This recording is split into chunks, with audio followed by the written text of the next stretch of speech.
फिर वही वादा जो इकरार ना बनने पाए, फिर वही वादा जो इकरार ना बनने पाए, फिर वही बात जो इस बात ना होने पाए।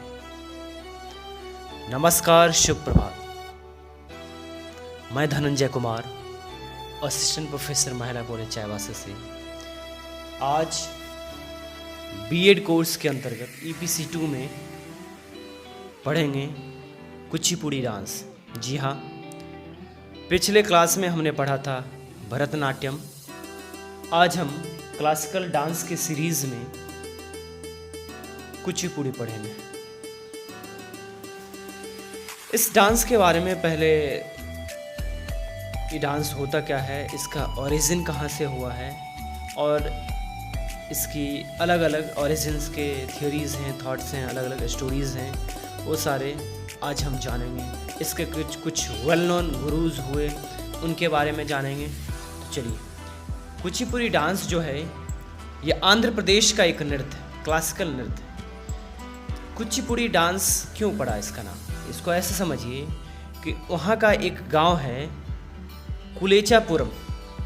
वहाँ एक गांव है कुलेचापुरम नाम के एक गांव जिसमें यह नृत्य होता था। कुलेचापुरम, या उसको आप कह सकते हैं कि कुशीलपुरी। हाँ, कुलेचापुरम या कुशीलपुरी नाम का एक गांव था और उस गांव में एक नृत्य होता था जिसे लोग कुचिपुड़ी कहते थे। कुशीलप गांव में जो अभिनेता होते थे, एक अभिनेता का दल था जो घूम घूम कर परफॉर्मेंस करते थे।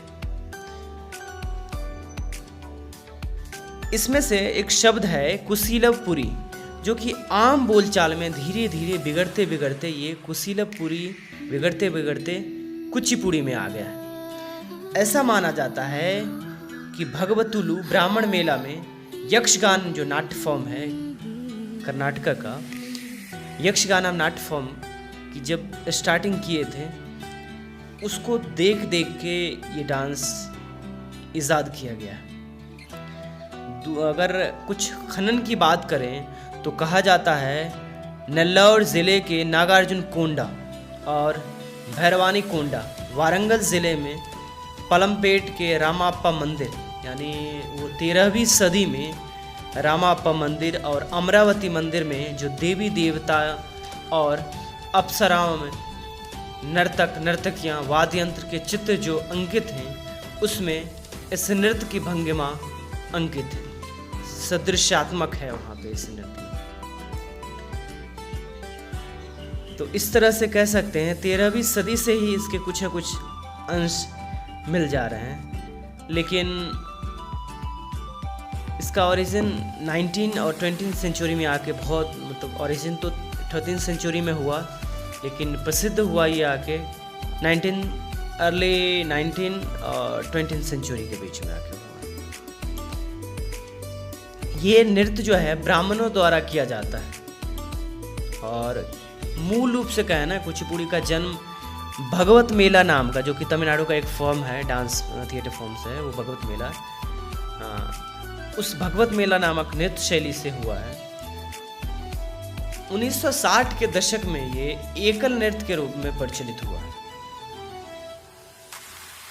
इसमें कुछ तत्व जो हैं वो भरतनाट्यम के जैसे ही तत्व इसमें मिलते हैं।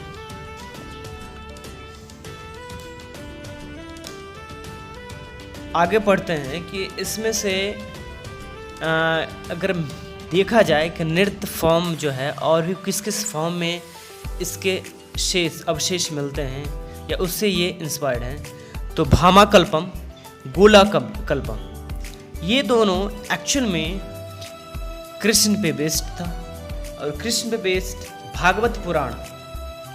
जी हाँ, भागवत पुराण से इसके स्टोरी लिया गया है, इसीलिए इसके मेल आर्टिस्ट को भगवत तालु कहते हैं, भगवत तालु कहते हैं। इसीलिए क्योंकि ये वैष्णिज्म से इंस्पायर था और भगवत पुराण से लिया गया था, इसलिए इसका नाम, इसके मेल आर्टिस्ट का नाम भगवतालु था। कुचिपुड़ी में लासंग्याज, तांडवाज, रस, भाव, अभिनय यानी अंगिक, वाचिक, आहार, तांडवा और लास, ये सारे चीज़ों का पेश। अब हम बात करते हैं कि इसमें से कुछ कुछ गुरुज हुए जो फेमस हुए और किन का क्या योगदान रहा, उसके बारे में हम बात करेंगे। अब वापस थोड़ा सा इसके बारे में हम जानते हैं कि एक तेलुगु शब्द है जिसमें पदम या शब्दम कहते हैं, और कर्नाटकी संगीत में इसे उपादान कहते हैं। तो जब आप देखेंगे कुचिपुड़ी में भी अलग अलग डांस के प्रकार हैं, जैसे दशावतार शब्दम, मंडुका शब्दम, प्रहलाद शब्दम, श्री रामा पट्टाभिषेक शब्दम। तो ये सब डांसिंग स्टाइल हैं कुचिपुड़ी के, और सबके लास्ट में आप देखेंगे शब्दम टर्म जोड़ रहे हैं। इस नृत्य धारा के होने के बाद अनेक रचनाएं हुई हैं, जिसमें से कहा जाता है सिद्धेंद्र योगी, जो कि भामा कल्पम और गोला कल्पम के अत्यंत प्रसिद्ध और लोकप्रिय थे जी। इस नृत्य, ये कुचिपुड़ी नृत्य जो है, विजयनगर के राजाओं ने इस नृत्य शैली का भरपूर प्रश्रय दिया, उसे आश्रय दिया है। जो कि गोलकुंडा के शासक थे, वो भी रुचि लेते थे कुचिपुड़ी नर्तकों में। बाद में कहा जाता है कुचिपुड़ी नर्तकों को, उनके परिवार को भूमि भी प्रदान किया गया, और ये एक गुरु शिष्य परंपरा है जो पीढ़ी दर पीढ़ी चलती रहती है, जिसमें से दो नाम बहुत बड़ा है, वेदांतम और ब्रह्मपति, दो प्रमुख नाम हैं, जो 20वीं सदी में प्रारंभ में कहा जाता है कुचिपुड़ी को आंध्र प्रदेश के एक कुलेचपुरम या कुशीलवरीपुरम जो गांव था एक, उस गांव से नृत्य को निकालकर पूरे राष्ट्रीय और अंतर्राष्ट्रीय फलक तक पहुंचाया। इस नृत्य को शिखर तक पहुंचाने में और भी लोगों का सहयोग रहा, जैसे यामिनी कृष्णमूर्ति, स्वप्न सुंदरी, शोभा नायडू, राजा और राधा रेड्डी, वेम्पति चिन्ना सत्यम, वेदांतम सत्यनारायणम। ये सभी कुचिपुड़ी डांस के उच्च कोटि के नर्तक हुए और साथ ही साथ समर्पित गुरु भी बने। तो इस तरह से हमने कुछ प्रसिद्ध कुचिपुड़ी नर्तक के बारे में जाना, और सब में इसमें से जैसे कह सकते हैं कि वेम्पति चिन्ना सत्यम जो हैं वो कुचिपुड़ी आर्ट एकेडमी की स्थापना की, जिसमें कुचिपुड़ी डांस का प्रशिक्षण दिया जाता है। यामिनी कृष्णमूर्ति की बात करें तो वो इसे एकल यानी सोलो नृत्य शैली के रूप में इसे फेमस किया। राजा और राधा रेड्डी की बात करें तो वो इसके स्टार्टिंग में जो टेक्निक है, प्रेजेंटेशन टेक्निक को बहुत फेमस किया। स्वप्न और सुंदरी की बात करें तो वो ऐसे प्रथम नर्तक हैं जिन्होंने इसमें संगीतमय पहलू को ध्यान में रखा और उसे फेमस किया। चिंता कृष्णमूर्ति की बात करें, वो एक नर्तक और टीचर के रूप में कुचिपुड़ी कलाकार तक पहुँचे और उन्हें कुचिपुड़ी कलाकारों की पीढ़ी को तैयार करने में इनका बहुत बड़ा योगदान रहा है।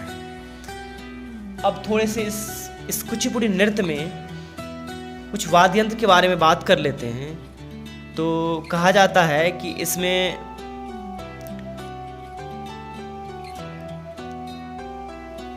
मृदंग या मृदंगम, वायलिन, वीणा, बांसुरी और तलम, ये सारे वाद्य यंत्र जो हैं, इस सारे वाद्य यंत्र का प्रयोग या उपयोग कुचिपुड़ी नृत्य में किया जाता है। जिस डांस में मोमेंट फीट का, पैर का, हाथ का, गला का और बॉडी के अलग अलग पोस्चर जैसे संयुक्त और संयुक्त, ये सब जो पिछले डांस फॉर्म में हम नाट्य शास्त्र के अकॉर्डिंग पढ़े थे, कर्ण, बॉडी पोस्चर्स, वो सारे इसमें से मिल जाते हैं। तो इस तरह से आज हमने पढ़ा कुचिपुड़ी नृत्य। अगले क्लास में हम पढ़ेंगे ओडिसी नृत्य, जो कि उड़ीसा का डांस फॉर्म है। तब तक के लिए धन्यवाद, आभार।